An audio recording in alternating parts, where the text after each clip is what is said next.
권혁성 원장의 한방톡.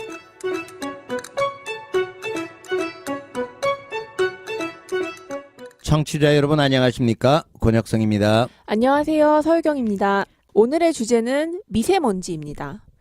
원래 겨울에 이렇게 미세먼지가 심했나 싶은 생각이 들 정도로 올겨울 유난히 미세먼지로 고생을 많이들 하시는 것 같아요. 네, 맞습니다. 왜 우리가 갑자기 공기도 더 좋아진 것 같은데, 그죠? 예전보다 매연 차량도 덜 다니고 그럴 것 같은데 왜 이랬지라는 생각이 들죠. 네네. 그래서 미세먼지 경보가 났을 때 막 그 차 못 갖게 나오게 하고 무료로 네네. 대중교통을 지하철 타게 이용하게 하고 하고 그랬죠. 뭐 그런 논란들이 있었죠. 네네. 그만큼 심각하다라고 인식을 정부에서는 하고 있는데 네. 국민들은 아이들을 키우는 부모들 그다음에 노약자들 빼고 대부분의 건강한 사람들은 먼지 괜찮지 뭐. 네, 사실은 저도 그랬어요. 예. 저도 예.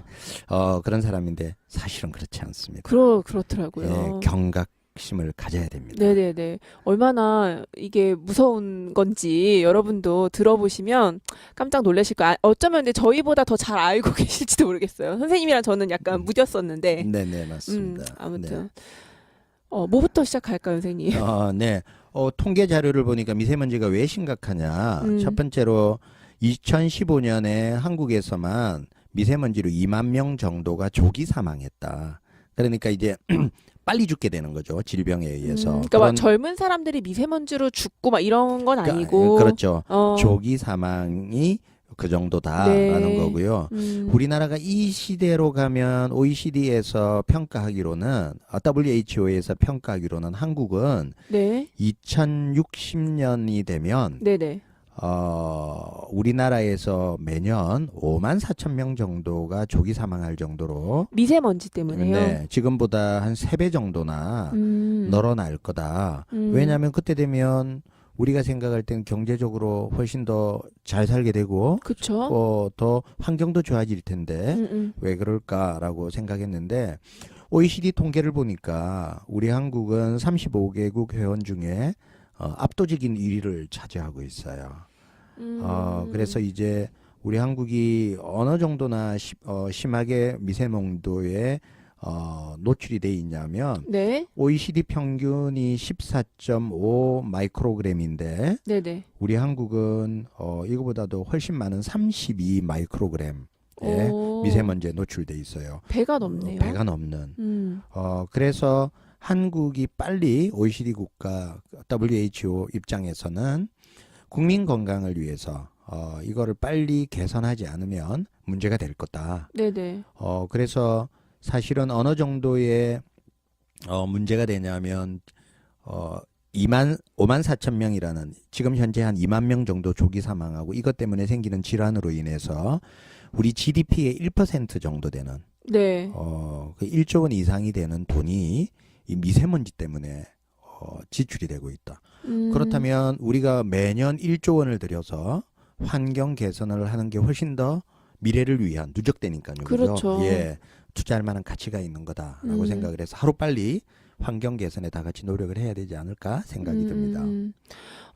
일단 미세먼지가 어떤 건지, 뭘 미세먼지라고 하는지 먼저 짚고 가야 될 것 같아요. 네.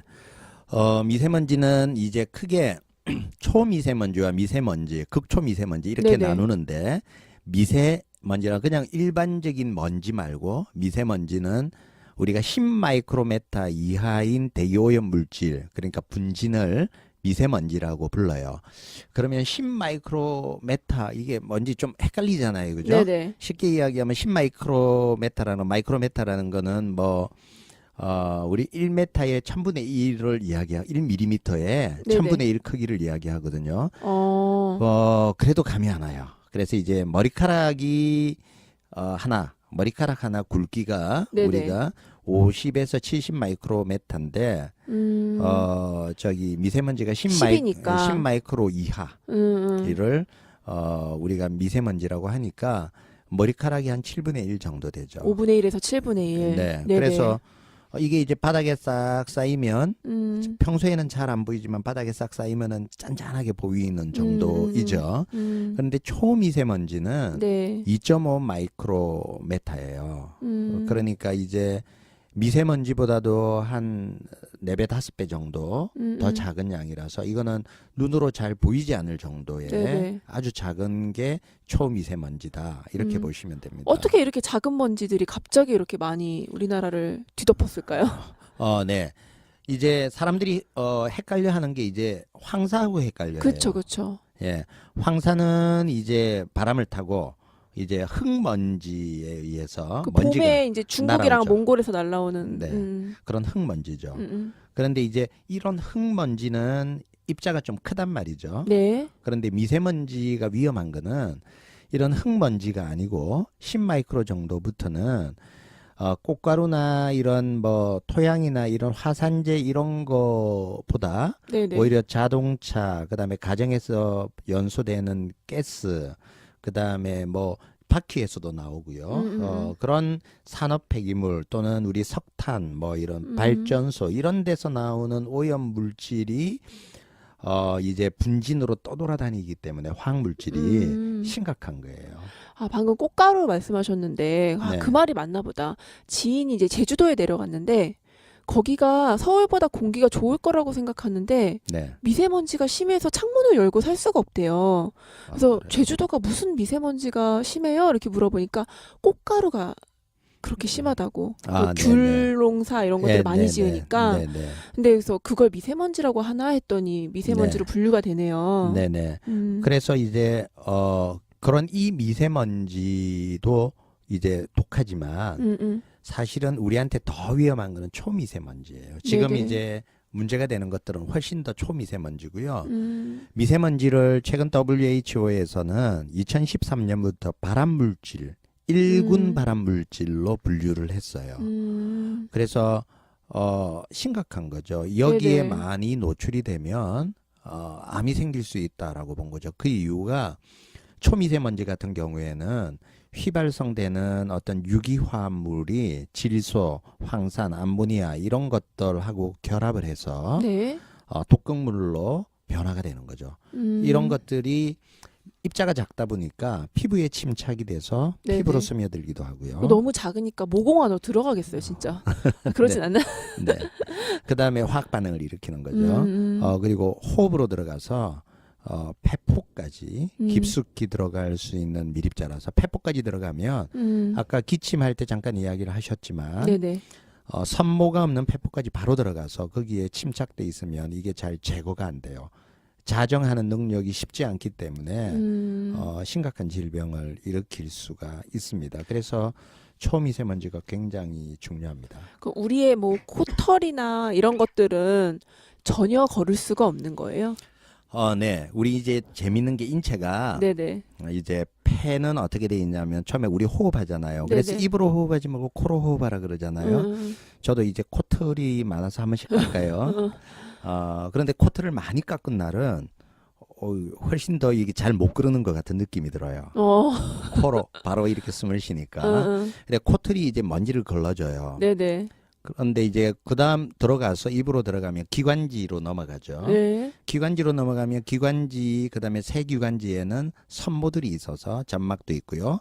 점막에서 나쁜 먼지나 가스들을 흡착시켜요. 축축하게. 그래서 섬모가 엘리베이터 해서 이렇게 올려주죠. 배출을 네네. 하죠. 그런데 이 기관지가 얼마까지 분지가 되냐면요. 기관지가 들어가서 폐가 오른쪽 왼쪽으로 나누죠. 2개 가지가 생겼잖아요. 네네. 근데 왼쪽 가지로는 2개, 오른쪽 가지로는 3개가 또 분지가 돼요. 또 그 가지가 또 분지되죠. 나무 가지처럼. 네네. 이 가지가 몇 차례까지 분지가 되는지 아세요? 아니요. 무려 26회, 7회까지 분지가 돼요. 27번, 8번. 그런데 이제 9번 정도까지 분지되는 기관지는 섬모가 있는데 더 이상 분지되는 곳에서는 세기관지라고 불러가지고요. 여기에는 연골이나 이런 섬모가 없어요. 그러면 폐하고 같이 탄성으로 움직이기 때문에 네. 여기에 들어가 있는 이 물질들은 자체적으로 자정하기보다는 아까처럼 기침이나 그런 것들에 의해서 배출될 수밖에 없고 고름이나 가래가 많이 찬 사람들은 체위 변화를 해요. 예를 들어서 왼쪽 아래쪽 폐에 고름이 많이 찼다. 네. 염증 때문에. 네. 그러면은 오른쪽으로 돌아 누워서 이렇게 등을 두드려주고 해서 어. 중력에 의해서 이렇게 빠져나와서 위로 올라가도록 하는 어. 그런 배출법을 쓰거든요. 어. 그만큼 배출이 잘 안 된다는 이야기예요. 그래서 이 미세먼지, 초미세먼지는 거기로 다이렉트로 바로 들어가기 때문에 문제의 심각성이 있는 겁니다. 그러네요. 무섭고 심각하네요. 오늘 미세먼지에 대한 이야기 나눠봤는데요. 오늘도 좋은 말씀, 귀한 팁들 많이 나눠주셨습니다. 선생님 오늘 감사합니다. 네, 감사합니다. 지금까지 진행의 권혁성, 서유경, 제작의 김미옥, 박송이였습니다.